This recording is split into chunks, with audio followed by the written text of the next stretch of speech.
She stood there on the grand stage, the spotlight warm on her face, her heart pounding against her ribs. The crowd waited in silence. Cameras rolled. Her voice trembled as she held the golden award close to her chest. "I dedicate this to the man who picked me up from the cold steps of a foster home and gave me more than just a roof. He gave me a reason to live. 20 years ago, he adopted me when no one else would. This is how I repay him." But let's go back, 2 decades earlier, to a chilly autumn afternoon in Pennsylvania. The foster home was silent, except for the distant hum of traffic and the occasional creak of the old wooden floors. 7-year-old Lily sat by the window, her knees pulled to her chest, watching the leaves fall. Every time a car pulled up, her heart jumped. But today was like most days, no one was coming for her. Not again. She had been passed over too many times. She wasn't the kind of child most couples dreamed about. Too quiet, too thin, too old. Families wanted babies or toddlers, not a silent girl with trust issues and a tendency to flinch at loud voices. But that afternoon, everything changed. A man walked in, tall, with a weathered coat and kind eyes. He didn't come with a wife or a fancy suit like others. Just a quiet calmness that seemed to settle the air around him. His name was Thomas Grady. 43 years old. A former Marine turned high school history teacher. He wasn't rich, nor was he seeking anything extraordinary. He simply said, "I'd like to meet Lily." The social worker hesitated. "She's reserved. Been here for years." "That's okay," Thomas replied. "So have I, been waiting." When he entered the room, Lily didn't look up. But he didn't rush her. He sat down on the opposite bench and looked out the window beside her. "You know," he said after a moment, "my favorite thing about fall is the way the trees let go, trusting they'll bloom again." It wasn't profound. It wasn't rehearsed. But Lily turned to him, just slightly. That was enough. Within a month, the paperwork was finalized. Thomas brought Lily home to a small 2-bedroom house on the edge of town. It wasn't much, but it had a backyard full of maple trees and a warm kitchen that always smelled like coffee and cinnamon.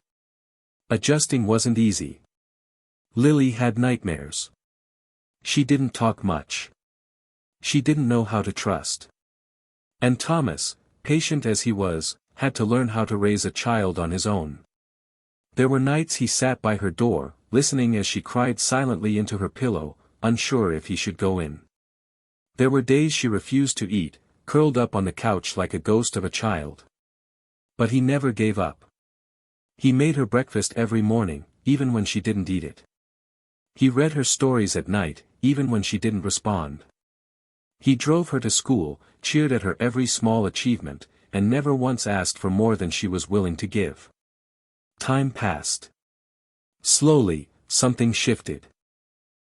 She started leaving notes for him, short, scribbled words on napkins. "Thanks for lunch. Test went okay. I liked the story from last night." By the time she turned 12, Lily had grown into a fiercely intelligent, introverted but determined young girl. She developed a love for books, especially stories of underdogs, of kids who turned pain into power. Thomas would find her late at night under the covers with a flashlight and a thick novel in her lap. They had their fights, like any father and teenage daughter. Especially when Thomas grounded her for sneaking out to a poetry reading at 16. But their bond was unshakable, built not from blood but from the quiet, daily proof of care. She called him Dad for the first time on her 17th birthday. He cried in the kitchen when she left the room. Lily got a full scholarship to NYU. Thomas drove her to the city in his old pickup truck, pretending not to cry as he carried her boxes up to the dorm room. "You okay?" she asked, her voice tight. He hugged her. "You're going to change the world, kid." And then, life happened. Lily flourished. She studied literature, started writing. Published a few essays that caught attention. Then came the novel, a story about a girl adopted from a broken past who finds her voice through poetry. It hit the bestseller list. She got invitations to speak, to lead workshops. She traveled. She soared. Thomas, back in Pennsylvania, followed every article, every TV segment, clipping them and putting them in a folder labeled Lily's Wings. But as life took Lily higher, time weighed heavier on Thomas. He retired early due to a heart condition. The house grew quieter. He never said a word, never complained. Every time she called, he made her laugh, asked about her next project, told her how proud he was. But she could hear it. The tiredness. The effort behind his smile. And so, she planned something. It took months. The day of the National Book Awards came. Lily, in a simple black dress, walked onto the stage. And that's where this story began. She took the mic, trembling slightly. "There's a man watching this from a small living room in Pennsylvania," she said. "He never asked to be a hero. But he saved a life, the life of a scared, unwanted little girl. He taught her that she was worth loving, worth believing in." The audience was silent, hanging on every word. "He gave me everything.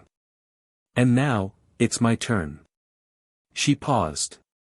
"Dad, I bought a house. Not just any house, your dream home. Near the lake you always talked about. We're moving in together. You won't be alone anymore.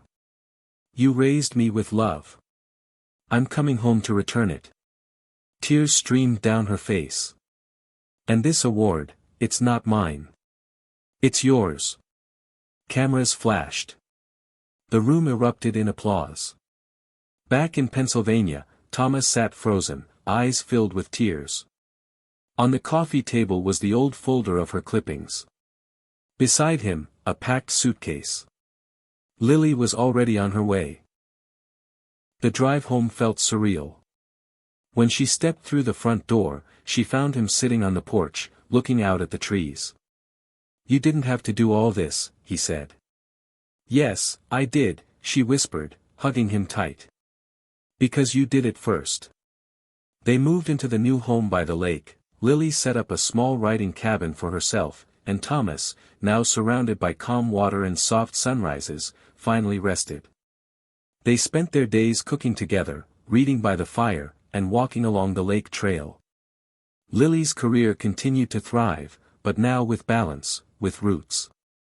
Sometimes, the strongest family isn't built by blood but by choice.